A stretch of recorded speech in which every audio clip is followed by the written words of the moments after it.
अगर माता पिता से कभी कटु व्यवहार हो जाए तो हमें लगता है अगर वो जिंदा है तो अभी बहुत बढ़िया अवसर है, उनकी सेवा करके हम क्षमापन करके अपने मातृ पितृ ऋण से उऋण हो जाए। हमारा ऋण भी तो है केवल रुपया कमाना खाना पीना नहीं।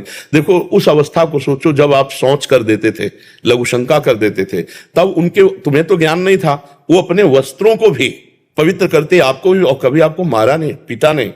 जब आप अबोध अवस्था में थे, अब आप बोधवान हुए तो आप उनको कटु वचन बोले, अगर उनकी सेवा ना करें। देखो बूढ़े माता पिता ऐसी स्थिति आ जाती है कि उठना मुश्किल होता है, अपनी सेवा करना मुश्किल होता है। अच्छा, स्वभाव में चिड़चिड़ापन आ जाता है। आप लाख सेवा करोगे, दूसरा कोई आएगा तो आपकी वो निंदा करेंगे कि कुछ सेवा नहीं करता, फिर भी आपको बुरा नहीं मानना उनकी सेवा। अगर ऐसा कर ले गए तो मातृदेवो भव पितृदेवो भव, माता पिता का आशीर्वाद भगवान से मिला सकता है, भगवान से। माता पिता साक्षात भगवान ही है, सब में भगवान। माता पिता तो मातृ शास्त्र कहता है, हमारा उपनिषद कहता है मातृदेवो भव पितृदेवो भव। तो आप माता पिता की आराधना करो। जो गलती हो गई है उसका तुम्हें ताप हुआ, इसलिए समापन हो गया है। और जहां तक हो सके अर्थ प्रधान बुद्धि ना रखो, धर्म प्रधान बुद्धि रखो। पहले धर्म है, फिर अर्थ है, फिर काम है, फिर मोक्ष है।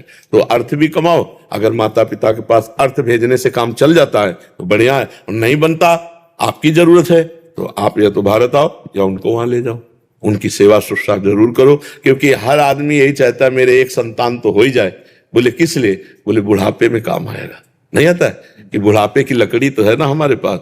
और अब क्या होता है, नए नए बच्चे वृद्धाश्रम भेज दिए जो धन संपन्न है, और नहीं संपन्न तो घर से निकाल दिए। बड़ी अव्यवस्था वृद्धों की होती है। तो जिन घरों में बड़े बूढ़ों का अपमान होता है उन घरों में कभी लक्ष्मी सफल नहीं होती, शांति नहीं, सुख नहीं, बड़े अशांति होगी, पक्का समझ लीजिए। तो चलते फिरते माता पिता में भगवान का भाव क्यों नहीं कर सकते? जरूर करना चाहिए। और आपको बताए माता का जैसा प्यार एक भगवान ही है जो दे दे, नहीं दूसरा कोई नहीं है। क्योंकि वो तो सब माताओं की माता है, नहीं तो दूसरा सृष्टि में कभी प्यार नहीं मिलता है। जो माता का प्यार होता है ना, जो माता अपने हृदय से लगा करके ना ऐसे ऐसे पुचकारती है ना, वो कहीं त्रिभुवन में नहीं मिलेगा आपको।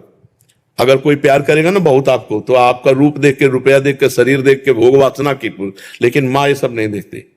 अब भी जाए, इतने बड़े हो घर जाओगे ना तो भोजन पाया, रास्ते में भोजन पाया तुम, अब देखो पाओ और सो जाओ, फिर बात करेंगे। मतलब वो आपको सुख देने की बात सोचेगी आपके लिए। तो इतने बड़े हो लेकिन वो ऐसी बात करेगी कि जैसे लगता है छोटे बच्चे से बात कर रहे हो। संभाल के जाना, वहां देखो ये हम दे रहे हैं, ये उस समय खा लेना और इसे भूलना नहीं। मतलब ये प्यार कौन देता है?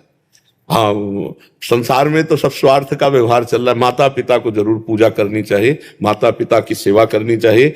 हम तो कहते हैं और भगवान विराजमान करो मत करो, माता पिता की आराधना कर लो, इसी से भगवान मिल जाएंगे, इसी से भगवान मिल जाएंगे।